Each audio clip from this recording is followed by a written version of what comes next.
Ito, ang latest weather update. Alamin ang pinakasariwang ulat panahon ngayon dito sa Information TV Educational Channel 2. Actually po natin, meron tayong binabantayang low pressure area dito sa loob ng ating Philippine Area of Responsibility.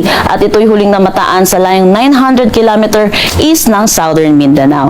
Sa ngayon naman po, mababa naman yung chance nito na maging isang ganap na bagyo within the next 24 hours. Pero hindi po natin inaalis din ang posibilidad na ito'y maging isang ganap na bagyo kasi kung makikita po natin dito sa satellite imagery po natin, ay ito po ay nasa karagatan pa po natin.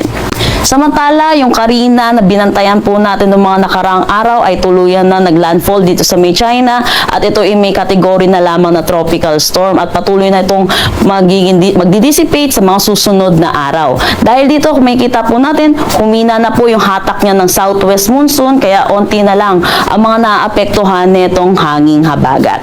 Pero dahil pa rin dito sa hanging habagat, asahan pa rin natin, makakaranas pa rin ng mga occasional rains or mga bugso ng mga pag-ulan dito sa may Batanes, Babuyan Islands, Ilocos Region, Zambales at Bataan. Asahan din naman natin makakaranas ng maulap na papawiri na may mga kalat-kalat na pag-ulan dulot pa rin itong southwest monsoon dito sa may Cordillera Administrative Region, Tarlac, pati na rin dito sa may Pampanga. For Metro Manila naman, Visayas, Mindanao, asahan natin makakaranas tayo ng bahagya hanggang sa maulap na papawiri na may mga isolated rain showers at mataas na tsansa ng mga pag-ulan sa hapon at sa gabi dulot ng mga localized thunderstorm.